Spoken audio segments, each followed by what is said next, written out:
दैनिक अमरावती मंडल के मंडल news bulletin में आप सभी का एक बार फिर स्वागत है। इस चैनल के जरिए अमरावती शहर व जिले सहित संभाग तथा देश व दुनिया की तमाम ताज़ा खबरें पाने के लिए इस चैनल को लाइक जरूर करें, सब्सक्राइब करें, साथ ही बेल आइकन जरूर दबाएं ताकि इस चैनल के जरिए आपको ताज़ा तरीन खबरों का नोटिफिकेशन मिलता रहे।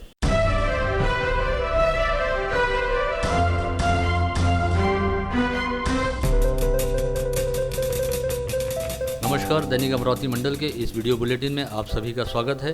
पेश है आज के मुख्य समाचार।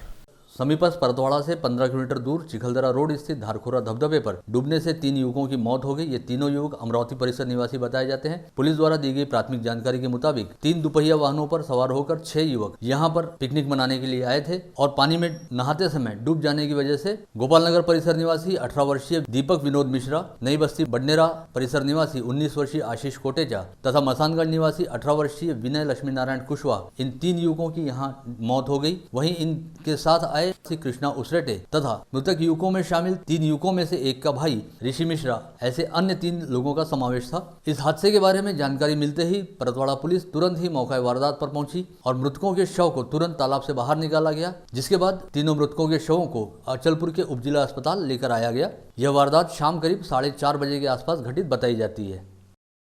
किस्त वसूल करने के नाम पर बजाज फाइनेंस के कर्मचारी इन दिनों रात बेरात महिलाओं के घर जाकर अपशब्दों का प्रयोग करते हैं। यह शिकायत मिलने पर आज युवा स्वाभिमान पार्टी के कार्यकर्ताओं ने बेस्ट सिनेमा मार्केट स्थित बजाज फाइनेंस के कार्यालय में तोड़फोड़ मचाते हुए वहां के ब्रांच मैनेजर और कलेक्शन मैनेजर की जमकर पिटाई की। साथ ही इस कार्यालय का शटर बंद कर दिया गया।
कोण आहे कनेक्शन के कोण आहे मग आता सांगत कोण नाही कलेक्शन वाले कोण आहे म्हणून तुम्ही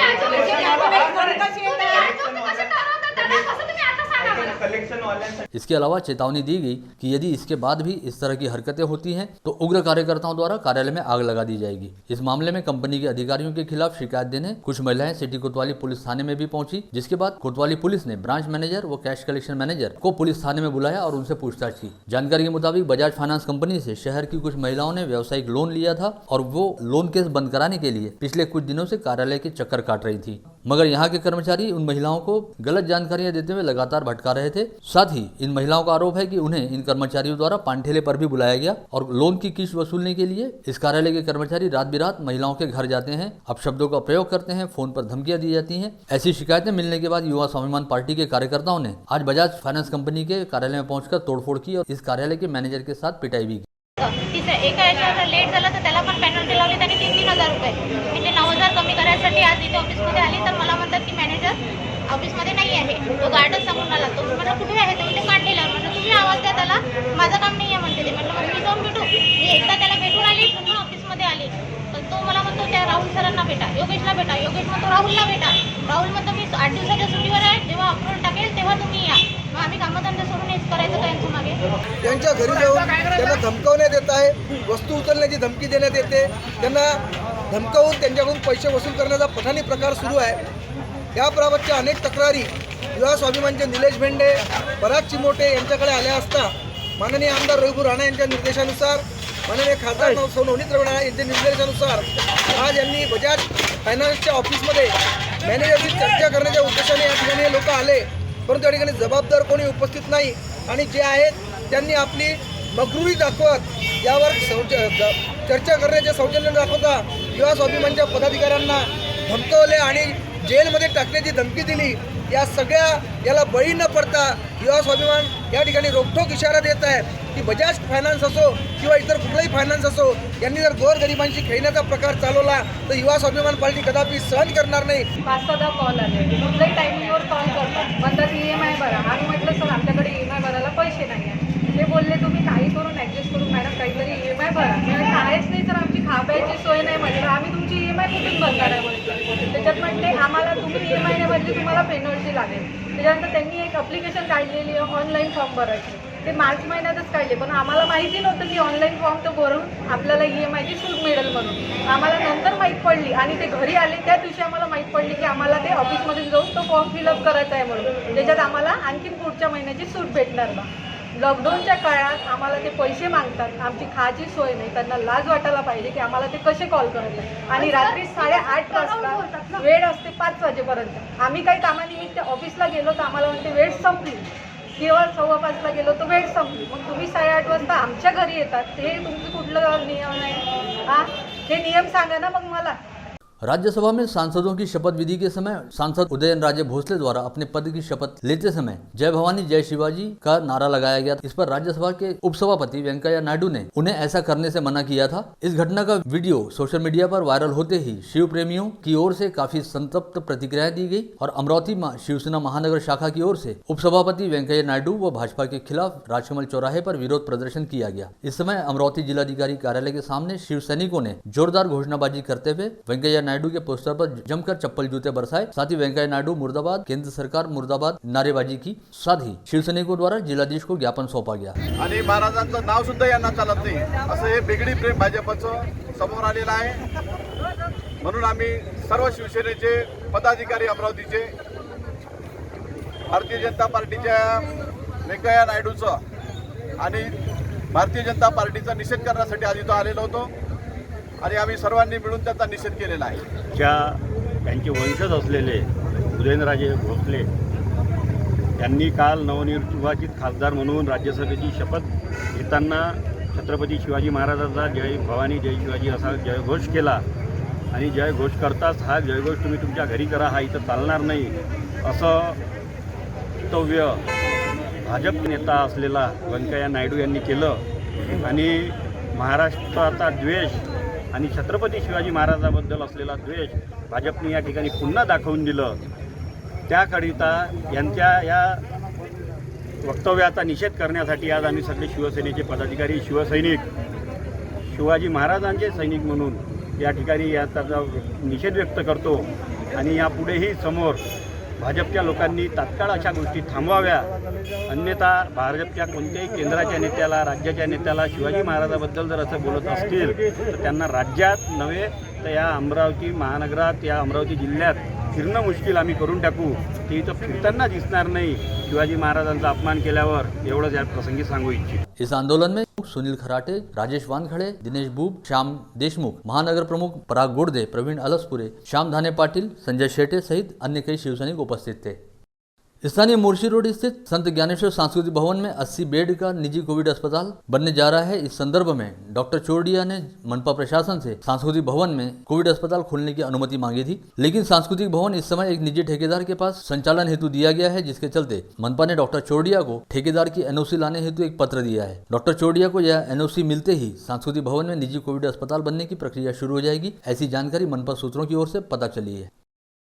शहर में इन दिनों अनाज चोरी करने वाला एक 8 सदस्यों का गिरोह सक्रिय है। इन आरोपियों ने अब तक कई घटनाओं को अंजाम दिया है। हाल ही में इस गिरोह ने जाफरजीन प्लॉट से करीब 8.25 क्विंटल फलीदाने व अन्य सामग्री चुरा ली थी। सिटी कोतवाली पुलिस ने सनी छोटेलाल गुप्ता, अक्षय अनिल मौर्य, अभिषेक सलोदे, कपिल रामचंद्र गुप्ता इन 4 आरोपियों को इस मामले में गिरफ्तार किया है, जबकि उनके और 4 फरार साथियों की पुलिस द्वारा तलाश की जा रही है। पुलिस ने आरोपियों के पास से 303 किलो फलीदाने व 90 किलो साबुदाना बरामद किया है। इन 8 सदस्यों के गिरोह ने शहर के विभिन्न क्षेत्रों में अनाज चोरी की घटना को अंजाम दिया है। हिरासत में लिए गए लोग अपने साथियों के नाम तक पुलिस को नहीं बता पा रहे। बावजूद इसके पुलिस इन चारों आरोपियों से कड़ाई के साथ पूछताछ कर रही है और पुलिस को उम्मीद है कि अन्य चार आरोपी भी हाथ में लगने के बाद अनाज चोरी की बड़ी घटनाओं का पर्दाफाश होगा।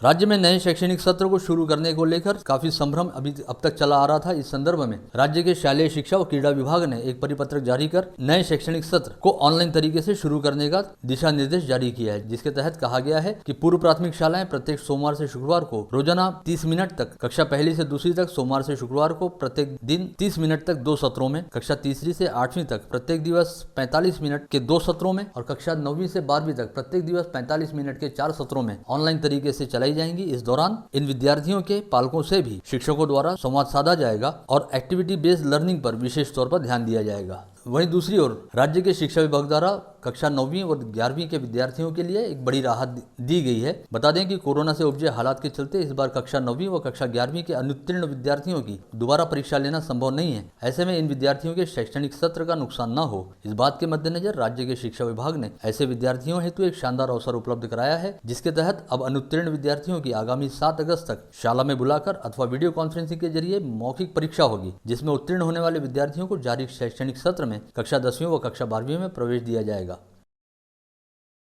अमरावती में कोरोना संक्रमितों के आंकड़े ने 1500 के स्तर को पार कर लिया है। आज दिन भर में 48 लोगों की कोरोना टेस्ट रिपोर्ट पॉजिटिव आई है, जिसके चलते कोरोना संक्रमितों की संख्या बढ़कर अब 1533 पर जा पहुंची है। इसमें से 30 लोगों की रिपोर्ट अमरावती विद्यापीठ की कोविड टेस्ट लैब से आई, वहीं 18 लोग रैपिड एंटीजन टेस्ट में कोरोना संक्रमित पाए गए। इस समय तक अमरावती में कोरोना के चलते 42 लोगों की मौत हो चुकी है। वहीं बीती शाम तक 986 लोगों को कोविड अस्पतालों से डिस्चार्ज दिया जा चुका था और इस समय कोविड अस्पतालों में कुल 505 एक्टिव मरीजों का इलाज चल रहा है।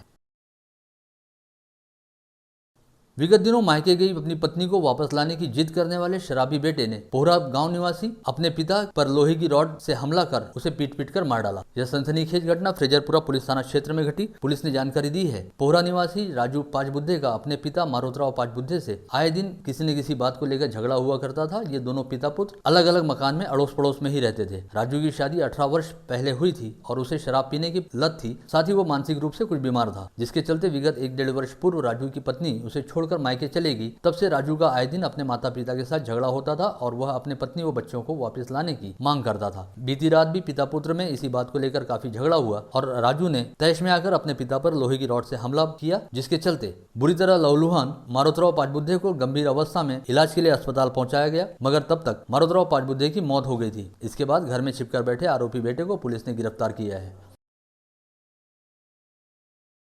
स्थानीय पुरुषोत्तम नगर परिसर के आदिवासी छात्रावास के पीछे रहने वाले संतोष दिगंबर बिंडकर नामक 48 वर्षीय व्यक्ति की कुएं में लाश मिलने की घटना गणेश कॉलोनी स्थित बगीचे में घटी। इस परिसर में बदबू फैलने के कारण यह मामला उजागर हुआ। पता चला है कि यह व्यक्ति विगत 3 दिनों से अपने घर से लापता था। ऐसे में फिलहाल यह पता नहीं चल पाया कि इस युवक ने खुद आत्महत्या की है या किसी ने उसकी हत्या कर उसे मारकर कुएं में फेंक दिया है। इस संदर्भ में जानकारी मिलने के बाद पुलिस की टीम घटनास्थल पहुंची। दमकल विभाग की टीम को भी मौके पर बुलाया गया, जिसके पश्चात लाश को कुएं से बाहर निकाला गया और मृतक की शिनाख्त होने के बाद पुलिस ने घटनास्थल का पंचनामा कर लाश को जिला अस्पताल के पोस्टमार्टम गृह में रवाना कर दिया।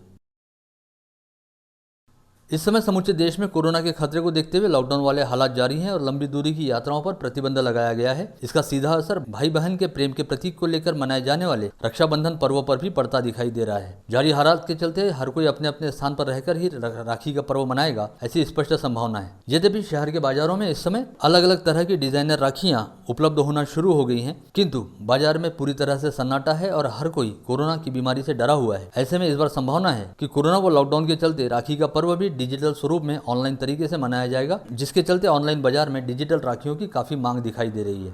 हम माल लाते रहते हैं कलकत्ता, दिल्ली, बॉम्बे, बड़ौदा, सूरत, वलसाड से, लेकिन उस हिसाब की साल में कुछ भी सीजन और ग्राहकी नहीं है। जो ग्राहक यहाँ आने वाले हैं वो आ नहीं सक रहे, व्हाट्सएप पर माल दिखा के उनको ऑर्डर दे रहे, लेकिन पिछले साल की तुलना में ये साल 70-80% धंधा मार खा गया। कैसे लोग हम धंधा कर रहे हैं और गुजर बसर कर रहे हैं। राज्य शिक्षा मंडल द्वारा ली गई कक्षा 12वीं की परीक्षाओं का परिणाम विगत 16 जुलाई को घोषित हुआ था और परीक्षा परिणाम घोषित होने के 6 दिन बीत जाने के बावजूद विद्यार्थियों को अब तक उनकी अंक पत्रिकाएं प्राप्त नहीं हुई हैं। ऐसे में विद्यार्थियों में अगली कक्षाओं में प्रवेश को लेकर चिंता का माहौल देखा जा रहा है। वहीं कोरोना के खतरे को देखते हुए सभी शालाओं द्वारा सुरक्षित ढंग से अंक पत्रिकाओं के वितरण को लेकर नियोजन किया जा रहा है। जानकारी मिली है कि राज्य शिक्षा मंडल के गोपनीय केंद्र से अंक पत्रिकाओं को विभागीय मंडलों के पास भेज दिया जाएगा, जिसके बाद बोर्ड से जिला निहाय वितरण होगा। शिक्षा मंडल द्वारा कहा गया है कि शालाओं में एकदम से भीड़भाड़ ना हो और सोशल डिस्टेंसिंग का उल्लंघन ना हो, इस ओर सभी को विशेष ध्यान देना होगा। राज्य लोक सेवा आयोग द्वारा कर सहायक पद हेतु ली गई परीक्षा में अमरावती जिले के दरियापुर शहर निवासी मोहम्मद शाहिद मोहम्मद अयूब ने समूचे राज्य में खुले वर्ग से प्रथम स्थान पर परीक्षा उत्तीर्ण की। जबरदस्त मेहनत, जिद, लगन व परिश्रम के दम पर 27 वर्षीय मोहम्मद शाहिद ने यह सफलता हासिल की है और दरियापुर शहर से समूचे जिले का गौरव बढ़ाया है। यहाँ यह विशेष उल्लेखनीय है कि मोहम्मद शाहिद के पिता मोहम्मद अयूब कबाड़ की खरीदी बिक्री का व्यवसाय करते हैं और आज अपनी मेहनत के दम पर एक कबाड़ विक्रेता पिता का बेटा MPSC की परीक्षा में समूचे राज्य से अव्वल आते हुए कर सहायक पद पर पहुंचा है। इस चैनल के जरिए अमरावती शहर व जिले सहित संभाग तथा देश व दुनिया की तमाम ताज़ा खबरें पाने के लिए इस चैनल को लाइक जरूर करें, सब्सक्राइब करें, साथ ही बेल आइकन जरूर दबाएं ताकि इस चैनल के जरिए आपको ताज़ा तरीन खबरों का नोटिफिकेशन मिलता रहे।